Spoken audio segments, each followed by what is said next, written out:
Hello friends, welcome to applied maths. मेरा नाम है वैभव और आज का हमारा टॉपिक स्पीड, टाइम और डिस्टेंस से रिलेटेड है, जिसका नाम है रेसेस एंड गेम्स। काफी फैंसी नेम है और इसका टॉपिक भी बहुत ही इंटरेस्टिंग है। इसके क्वेश्चंस सॉल्व करना काफी इजी है। बस आपको कुछ कॉन्सेप्ट्स पता होने चाहिए, जैसे कि यूनिटरी मेथड, कब और कैसे अप्लाई करना है। तो चलिए इस वीडियो को शुरू करते हैं। तो सबसे पहले बात करेंगे रेस की। रेस करने के लिए कितने लोग चाहिए? कम से कम दो लोग। दो से ज्यादा हो तब भी चलेगा, लेकिन कम से कम दो तो चाहिए ही। अकेले तो कोई रेस करेगा नहीं। और रेस करने के लिए एक जगह निर्धारित होती है, जगह डिफाइंड होती है, जिसको कि रेस कोर्स कहेंगे। चाहे किसी भी तरह की रेस हो, रनिंग हो, car race, boat race, cycle race, लेकिन सबके लिए एक पाथ होता है, तो उसको रेस कोर्स कहेंगे। जहां से शुरू कर रहे हैं वो स्टार्टिंग पॉइंट, और जहां पे खत्म कर रहे हैं वो विनिंग पॉइंट या एंडिंग पॉइंट या फिर फिनिशिंग पॉइंट। तो let A and B are two participants of a race. हम यहाँ पे दो लोग को लेके चल रहे हैं।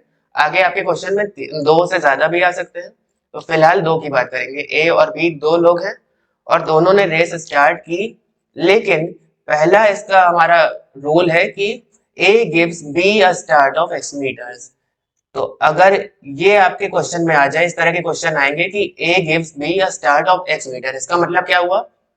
एक रेस होगी जिसमें 100 मीटर की रेस मान लिया यहाँ पे, और ए ने बी से कह दिया कि तुम एक्स मीटर आगे खड़े हो जाओ, वहां से शुरू करो, क्योंकि मुझे अपने पे कॉन्फिडेंस है, मैं तुमसे जीत जाऊंगा। जीते या ना जीते वो बात की बात है, लेकिन उसने कह दिया बी से तुम 10 मीटर या 50 मीटर आगे खड़े हो जाओ। तो इस तरह के क्वेश्चंस को हम कैसे डिनोट करेंगे? A gives B a start of X metre. अच्छा, अब दूसरा इसी में है A beats B by X metre. Beats मतलब हराना।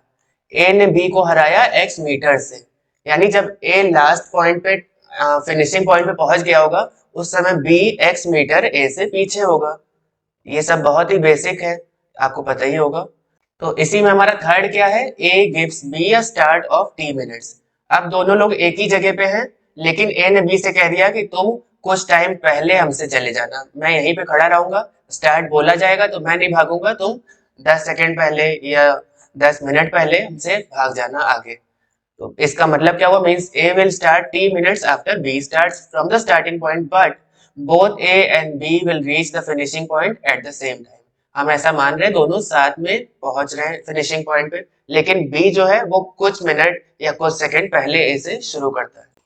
तो इसी में हमारा फोर्थ कॉन्सेप्ट है A beats B by X meter and T minutes. A ने बी को एक्स मीटर से हराया और टी मिनट से। जैसे अगर 100 मीटर की रेस है, तो मान लेते हैं ए पहुंच गया और बी अभी भी 10 मीटर पीछे है, और टाइम कितना डिफरेंस है दोनों के बीच में? मान लेते हैं 10 सेकंड का। तो इस तरह के क्वेश्चन आएंगे, तो देखिए उसमें क्या कॉन्सेप्ट यूज हो रहा है। Both start from starting point at the same instance. दोनों ने शुरू तो साथ में ही किया। When A reaches the finishing point, B is X metre behind A.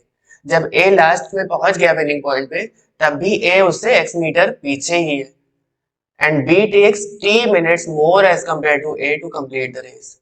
अब क्योंकि यहाँ पे दिया है ना, एंड T मिनट्स से भी बीट किया, यानी टाइम भी कुछ उसने A ने कम लिया है B से, तो B takes T minutes more as compared to A to complete the race. अभी इस तरह के जब क्वेश्चन आएंगे तब आपको और अच्छे से समझ में आएगा। अब डेड हीट किसको कहते हैं? जब सारे पार्टिसिपेंट्स, दो या दो से ज्यादा कितने भी हो, और वो सब एक साथ एक ही समय पे पहुंच गए हैं फिनिशिंग पॉइंट पे, उसको कहेंगे डेड हीट, या कहेंगे टाई हो गया। क्योंकि रेसेस एंड गेम्स में हम लोग रेस करते हैं तो किसी न किसी मोटिव के लिए, या तो सर्टिफिकेट के लिए, या अवार्ड जीतते हैं, या ट्रॉफी, कुछ भी।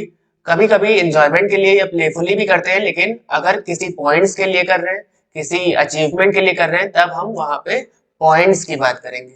यानी A beats B by 40 points, इसका मतलब ए ने बी को 40 पॉइंट से हराया, यानी ए के 40 पॉइंट ज्यादा है बी से। या इसको ऐसे भी कह सकते हैं, ए कैन गिव बी 40 पॉइंट्स, यानी ए बी को 40 पॉइंट दे सकता है, इसका मतलब बी के पास 40 पॉइंट्स की कमी है। ये लैंग्वेज आपको सब जगह समझनी होगी, तभी आपको समझ में आएगा कि कौन आगे है और कौन पीछे।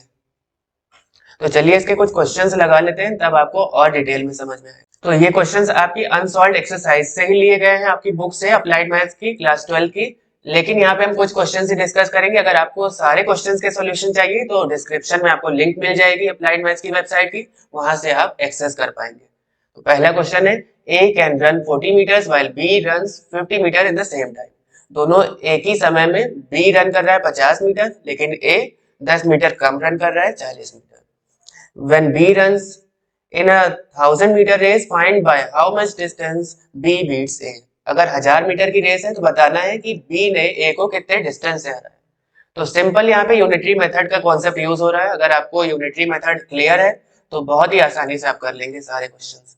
अगर बी 50 मीटर दौड़ रहा है तो ए 40 मीटर, अगर बी 1 मीटर दौड़ रहा है तो ए 40/50 मीटर, लेकिन हमें पूछा है 1000 मीटर का, इसलिए अगर बी 1000 मीटर दौड़ रहा है तो A runs 40/50 into 1000, that is 800 meter. अब ये तो बता दिया कि बी रन कर रहा है 1000 मीटर और ए रन कर रहा है 800 मीटर, लेकिन बताना है कि find by how much distance B beats A, यानी इन दोनों का डिफरेंस बताएंगे, that is 200 meters. Hence B beats A by 200 meters. तो दूसरा क्वेश्चन देखते हैं। In 100 metre race A covers a distance in 36 second and B in 45 second. 100 metre की रेस है और A को लग रहे हैं 36 सेकंड और B को फिनिशिंग पॉइंट तक पहुंचने में लग रहे हैं 45 सेकंड। तो ये बात तो क्लियर है कि A जीत रहा है क्योंकि उसको कम टाइम लग रहा है। तो ए जब 36 सेकंड पे फिनिशिंग पॉइंट पे पहुंच गया होगा, उस समय बी बीच रास्ते में कहीं बेचारा होगा। और कितने सेकंड का दोनों में अंतर है? 9 सेकंड का, यानी 9 सेकंड पीछे रहा होगा बी। अब स्पीड ऑफ बी पहले निकाल लेते हैं। बी की स्पीड क्या है, टोटल डिस्टेंस क्या है 100 मीटर, और टाइम कितना कवर हो रहा है, कितने टाइम में उस डिस्टेंस को कवर कर रहा है 45 सेकंड में, यानी 20/9 मीटर पर सेकंड हमारी स्पीड ऑफ बी आ गई। अब distance covered by B after A has finished the race is equal to distance covered by B in 9 second. ये आपको बता ही दिया है कैसे। ए ने जब फिनिश कर लिया है उस समय बी 9 सेकंड पीछे ही था। अब हमें बताना क्या है, find by how much distance A beats B, कितने डिस्टेंस से ए ने बी को हराया। तो अभी हमने स्पीड ऑफ बी निकाल ली है और टाइम हमें पता है कि ई को कितना लग गया, 9 सेकंड लग गया पहुंचने में, एक्स्ट्रा लगा 9 सेकंड ए के मुकाबले फिनिशिंग पॉइंट पे पहुंचने में। वर्ड्स पे ध्यान दीजिएगा। तो डिस्टेंस कवर्ड कैसे निकालेंगे, स्पीड इनटू टाइम से, यानी 20 मीटर पीछे था ए से बी। कौन पीछे था, बी ए से 20 मीटर्स पीछे था, hence A beats B by 20 metres. काफी इसमें लैंग्वेज में कॉम्प्लिकेशन, बाकी क्वेश्चंस काफी आसान है। तो चलिए क्वेश्चन 7 देखते हैं इसी अनसॉल्व्ड एक्सरसाइज का। लेकिन आपको एक बात बता दें, आपको लैंग्वेज पे ध्यान देना है, बहुत जरूरी, क्योंकि अगर लैंग्वेज आपको समझ में आ रही क्वेश्चन की तो आप आसानी से कर लेंगे, बाकी क्वेश्चन में कुछ खास ऐसा है नहीं। In 100 metre race A beats B by 20 metre and C by 28 metres. 100 metre की रेस है, ए ने बी को 20 मीटर से हराया और सी को 28 मीटर से, यानी जब ए 100 मीटर पहुंच गया होगा फिनिशिंग पॉइंट पे तो बी उससे 20 मीटर पीछे होगा और सी 28 मीटर पीछे होगा। डायग्राम के थ्रू देखिए, अगर ए यहाँ पे पहुंच गया है, पूरा 100 मीटर कवर कर लिया है, तो बी कहाँ पे होगा, 100 माइनस 20 पे, यानी 20 मीटर पीछे होगा, 80 मीटर्स पे बी होगा, और सी कहाँ पे होगा 28 मीटर्स पीछे, यानी सी होगा 72 मीटर्स पे। अब find by how much distance B will beat C in a race of 500 metre. ये तो 100 मीटर की रेस की बात हो गई, बताना है 500 मीटर की अगर रेस होगी तो बी ने सी को कितने मीटर से हराया। सब जगह यही पूछ रहे हैं ज्यादातर कि किसने बीट किया किसको, इस तरह के ही क्वेश्चन आ रहे हैं। तो अगर बी ने 80 मीटर कवर किया है तो सी ने उस समय 72 मीटर, लेकिन अगर बी ने 1 मीटर कवर किया है, बी और सी के रिलेशन हमें बताने हैं। तो यूनिटरी मेथड से अगर ये 1 मीटर है तो ये 72/80। अगर 500 मीटर की रेस है और बी 500 मीटर पहुंच गया है पूरा, तब सी कहां पे होगा, हमें ए से यहाँ पे मतलब ही नहीं है। तो इस तरह हम सी का डिस्टेंस निकाल लेंगे। C covers 450 meter. Simple unitary method ही लग रहा है। अब 450 मीटर आंसर नहीं होगा, बी ने कवर किया है 500 मीटर और सी ने 450। बताना है how much distance, by how much distance B will beat C. तो दोनों का डिफरेंस बता देंगे, यानी 50 मीटर से बी ने सी को हरा दिया है। चलिए क्वेश्चन 8 देखते हैं। In 100 metre race A can beat B by 20 metres. 100 metre की रेस है, ए और बी के बीच में अगर हो रही है तो ए ने बी को 20 मीटर से हराया, यानी ए जब 80 मीटर्स पे होगा बी फिनिशिंग पॉइंट पे होगा। अब आगे क्या है, and B can beat C by 10 metres. इसी 100 मीटर की रेस में अगर बी और सी का रिलेशन निकाले तो बी अगर पहुंच गया होगा 100 मीटर्स पे तो सी कहां होगा, उससे 10 मीटर पीछे, यानी कि 90 मीटर्स पे। In the same race by how much distance does A beat C. इसी सेम रेस में ए ने सी को कितने मीटर से हराया। पहला रिलेशन है ए और बी का और दूसरा बी और सी का। इन्हीं दोनों रिलेशन से हम एक कंक्लूजन ड्रॉ करेंगे जिससे ए और सी के बीच का रिलेशन आ जाएगा। देखिए यहाँ पे अगर 100 मीटर की रेस है, A beats B by 20 metre दिया हुआ है क्वेश्चन में, तो यानी जब ए ने 100 मीटर कवर किया, बी ने 80 मीटर, अभी आपको यहाँ पे समझाया था पहले रिलेशन में।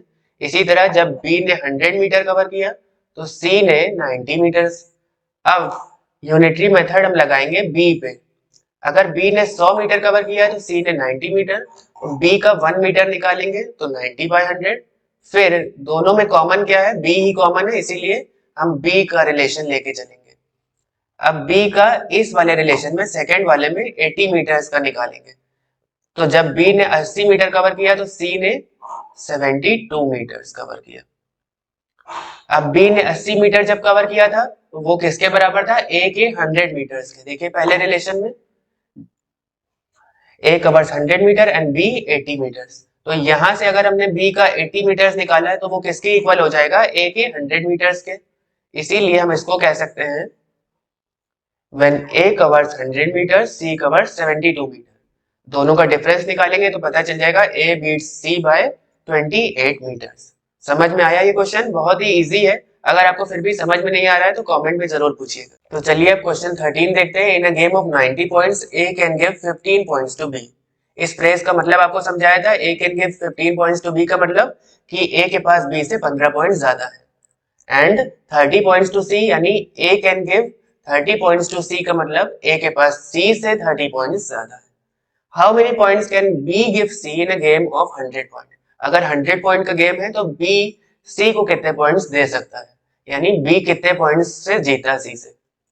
तो देखिए यहाँ पे simple A score, B score और C स्कोर हमने ड्रॉ कर लिया टेबल। 90 पॉइंट्स जब A के थे तो B के कितने थे, 90 माइनस 15 यानी 75 पॉइंट, और C के कितने थे, 90 माइनस 30 यानी कि 60 पॉइंट्स। अब आगे हमसे पूछा है अगर 100 पॉइंट्स का गेम है तो B C को कितने पॉइंट्स दे सकता है, यानी B C से कितने पॉइंट ज्यादा है। तो यहां से यूनिटरी मेथड लगाया हमने। अगर 100 पॉइंट है तो ये पहले तो 1 पॉइंट का निकालेंगे। 1 पॉइंट का क्या आ जाएगा, B और C के रिलेशन में 60 बाय 75। तो इसी तरह 100 पॉइंट्स का निकालेंगे तब क्या होगा, 60 by 75 into 100 that is 80 points. तो कितने पॉइंट्स ज्यादा हैं बी के, 20 पॉइंट्स। इसका मतलब B can give 20 points to C. तो देखा आपने रेसेस एंड गेम कितना इजी टॉपिक था और काफी इंटरेस्टिंग भी था। अगर आपको सारे क्वेश्चंस के सॉल्यूशन चाहिए अनसॉल्व्ड एक्सरसाइज के तो आपको लिंक डिस्क्रिप्शन में मिल जाएगी, वहां से आप इसको एक्सेस कर पाएंगे। Do not forget to like, share and subscribe. मिलते हैं आपसे अगली वीडियो में। Until next time keep on practising maths because practice makes maths perfect.